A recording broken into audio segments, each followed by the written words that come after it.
Hello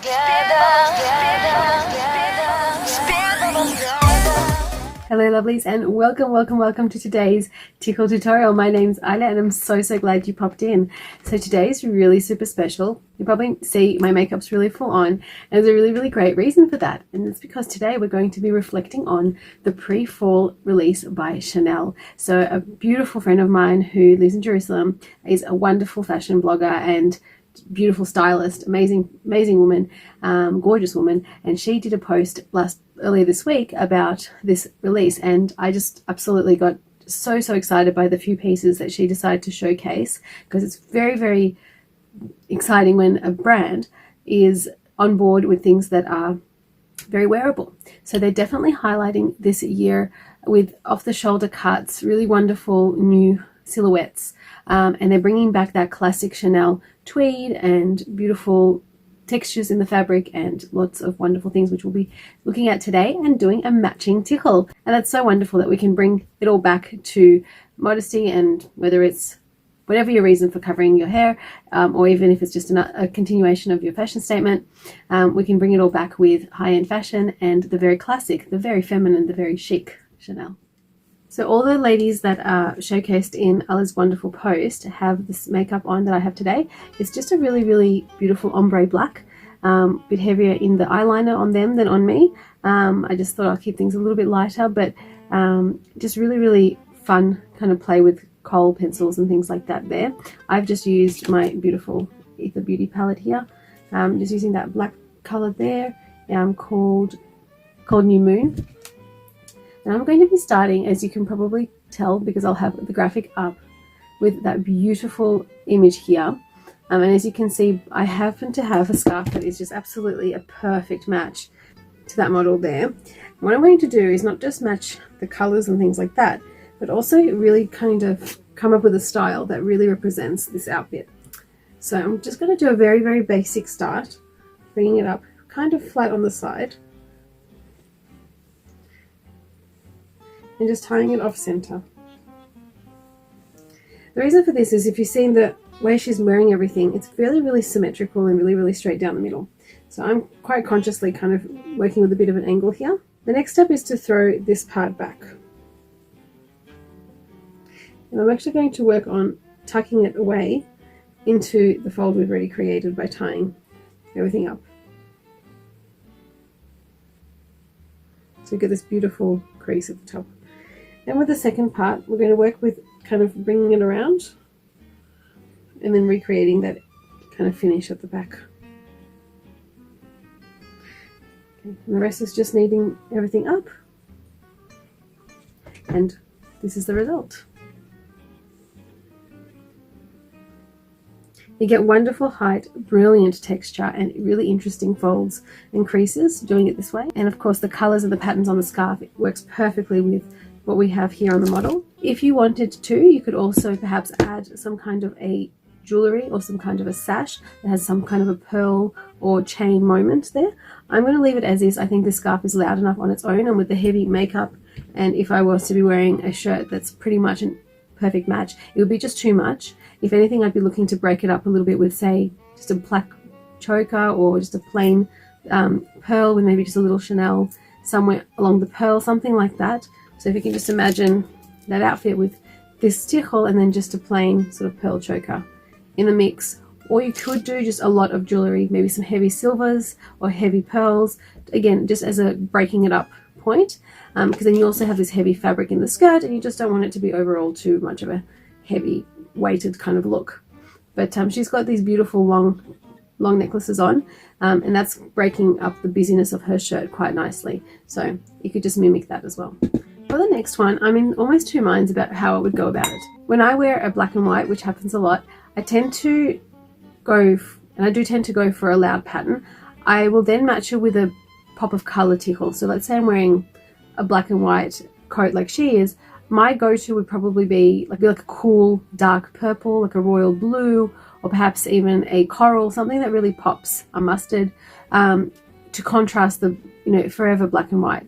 But because we're talking about Chanel, and because we're talking about such a classic coat, such a chic high neck, the beautiful detail in the belt, everything like that, I'm actually going to go back to just a plain black tichel. just as my base. Doing a very basic wrap, just a very even, symmetrical crisscross wrap. Tying it off at the back there, and then I'm going to take a sash. So I would prefer this to be a pure white. It's not, it's kind of more of a sort of creamy color, or almost like an egg shell kind of color. And I'm just going to put it right on top of my knot, crisscross it the way I have the one underneath, and try and layer it straight on top of itself.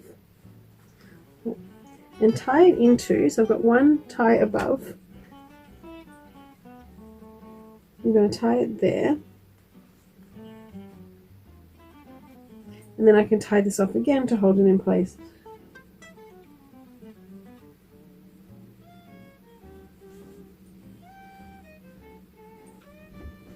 Let's turn around and show you what's going on.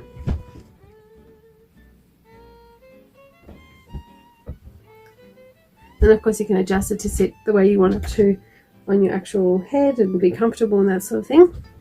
But how cute is that as a concept? So you're still having that black and white moment, but you're not being very heavy with it. You're kind of giving your pattern a bit of a rest, but you're not introducing anything new like a pop of color. Although, like I said, my preference would be to introduce a pop of color and maybe do like a matching lip or some sort of matching jewelry or something like that. You could do like an emerald green scarf and a malachite ring or something like that, just to break up all the monotone. But if you wanted to keep with it and stay very classic and chic, you could do something like this. Now this scarf definitely needs pins, but you guys get the idea of the matching look. Our next model is wearing a absolutely stunning gemstone belt with this just absolutely beautiful shirt. If you have a second just to maybe even pause and have a look at this particular shirt, it's got all the classic moments with the collar, with the ribbing through the center, so it's obviously got fantastic structure. It's got that chiffon, that's translucent fabric, so beautiful over a nice bodice or something like that if you're obviously covering up. A nice singlet of some sort would be very, very cute underneath this. But more than anything, it's introducing that horizontal part of the look. It's giving it a completely different silhouette, even though it's just a shirt. So this is something that can be adapted into a work outfit. It can be adapted into an evening gown, or it can be worn as she is, with just pared down with a beautiful heavy black skirt and a very, very flamboyant belt. And if you just take a second to notice, her earrings are actually reflecting off the gemstones in the belt. She's got that topaz, whatever that pink gemstone, and whatever that yellowy sort of gemstone going on in the earrings as well as the belt. So all very cute things. And that's what's actually inspired me to go for this particular scarf. They've got these beautiful gold chains, which are very classic as well. And they go so beautifully with any black and white outfit, especially if you're wearing a loud earring. So I've just got it folded as a big square. I'm going to start by putting this underneath.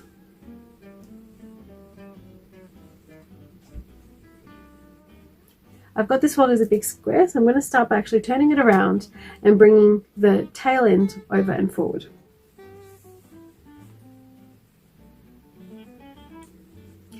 The next thing I'm going to do is just tying it up at the top.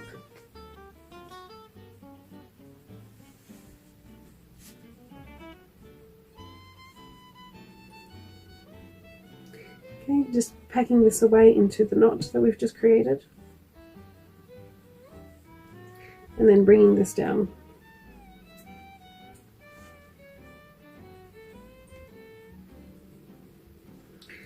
Very large, very classic, very loud tichel, but tied in a very, very simple, very, very cute way. And because you have these pops of black from the edges, it really will work with an outfit as classic as the one that we saw there. Why I chose a triangle specifically, it wasn't just the pattern on this scarf that attracted me to it. It was also the fact that you've got this very horizontal kind of silhouette through your outfit if you're looking at that outfit. So the tichel, in my opinion, needs to be tall, needs to be narrow, because you don't want to be widened through the shoulder but then also widened through the head. It'll just shorten everything. And we're not all models that are 6 foot, so this is a really, really cute opportunity to really kind of create length and volume through the head. I don't have any shapers or anything on, it's just my hair underneath, just a bun, so it's very, very simple. Anyone can do it, but then if you've got anything that's sort of off the shoulder, I would keep the profile of the head kind of this way, kind of really elongating through the face. Now, I saved the best for last, I've just put down this black tickle again completely evenly, brought it up and brought one of the tails across. The other one I've left out to hang. So just tucked it into there, the other tail, and I'm just going to introduce this beautiful shiny scarf, which if you've been here before, you've seen it at least 1,000 times. It feels like I absolutely love this scarf. And all I'm doing is I'm crossing it over, tucking it away as far to the left as I can there. So just like this. And these two are getting a twist. But it's kind of an interesting twist because it's going to go, so I'm just going to change my arms. It's going to go through the back and get tucked away.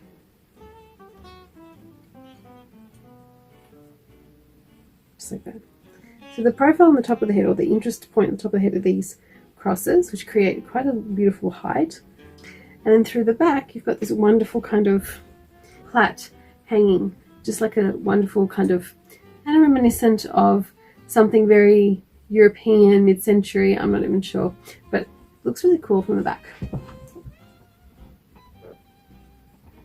And then what you can do as a point of interest, she's actually got two symmetrically hanging bits of jewellery on either side through her hair. Very possible if you've got like a chain or something, or a necklace, something you can hang just through like a bit of a headband. What I'm actually going to do is introduce with this earring a similar kind of style. It's hiding that earring through the inside so that it's going to hang like a tassel, like a little metallic tassel. But it is important that you hide the actual earring part so you can't tell what type of jewellery it is.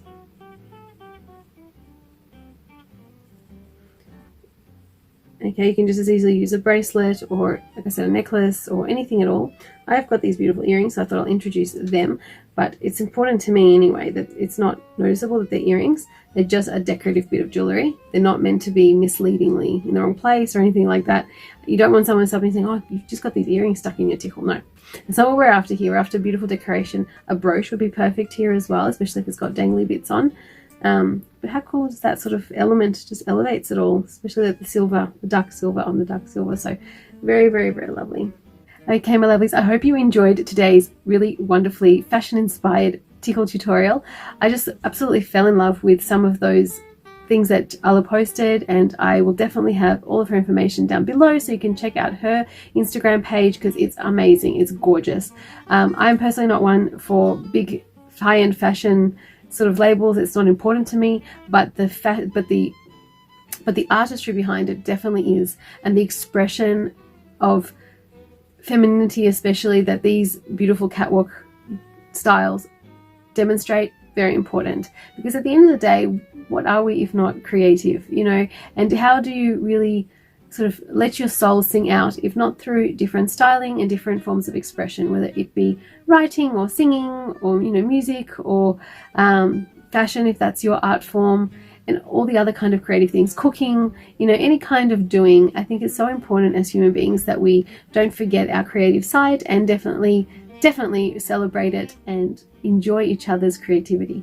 Go ahead and press that beautiful shiny red button and make it turn grey to say that you are a part of this beautiful creative channel. For more bits and pieces, do head over to my Instagram, and I always post bits and pieces over there, including upcoming videos, so it's a really great way to keep in touch. Wherever you are around the world, my lovelies, I hope you're having a wonderful day, that you're safe and happy and healthy, and I can't wait to see you on the next one. Bye!